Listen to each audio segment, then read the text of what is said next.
Transform your dreams into reality with the guarantee of assured placement and highest salary package. Admissions open at Francis Xavier Engineering College, the best institution situated in the heart of Tirunelveli. சென்னையில் dengue காய்ச்சல் பரவல் அதிகரித்து வரும் நிலையில் தடுப்பு நடவடிக்கைகளை தீவிரப்படுத்தி உள்ளது மாநகராட்சி நிர்வாகம். சோழிங்கநல்லூர், அடையார் மண்டலங்களில் டெங்கு காய்ச்சல் வேகமாக பரவுவதால் அங்கு தடுப்பு பணிகள் முடுக்கிவிடப்பட்டுள்ளன.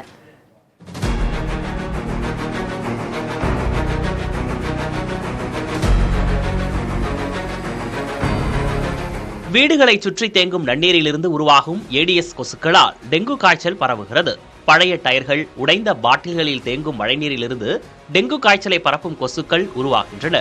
சென்னையை பொறுத்தவரை நடப்பாண்டு ஜூலை 8ஆம் தேதி வரை 522 பேர் டெங்கு காய்ச்சல் பாதிப்புக்கு ஆளாகியுள்ளனர். கடந்த ஆண்டு இதே காலகட்டத்தில் 381 பேர் நோய் தொற்றுக்கு ஆளாகியிருந்தனர். நடப்பாண்டு சென்னையை பொறுத்தவரை அதிகபட்சமாக அடையாறு மண்டலத்தில் 111 பேரும், சோழிங்கநல்லூரில் 63 பேரும் டெங்கு காய்ச்சலால் பாதிக்கப்பட்டுள்ளனர். அதே நேரம் டெங்கு பரவலை கட்டுப்படுத்தும் பணியில் மாநகராட்சி முழுவீச்சில் ஈடுபட்டுள்ளது. கடந்த ஜூன் மாதம் சென்னை மாநகர் முழுவதும் கொசு உற்பத்திக்கு காரணமாக இருந்த 23 டன் கழிவுகள் அப்புறப்படுத்தப்பட்டன. அதிகபட்சமாக அடையாறு மண்டலத்தில் 3596 கிலோ கழிவுகள் அகற்றப்பட்டுள்ளதாக மாநகராட்சி தரப்பில் தெரிவிக்கப்பட்டுள்ளது.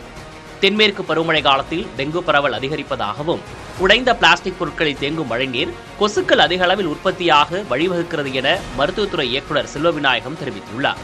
இந்நிலையில் சென்னை மாநகரின் பல்வேறு பகுதிகளில் மெட்ரோ ரயில் பணிகள், கழிவுநீர் வடிகால் அமைக்கும் பணிகள் நடைபெறுவதால் கொசு ஒழிப்பு பணியில் தாமதம் ஏற்படுவதாக பொதுமக்கள் புகார் தெரிவிக்கின்றனர்.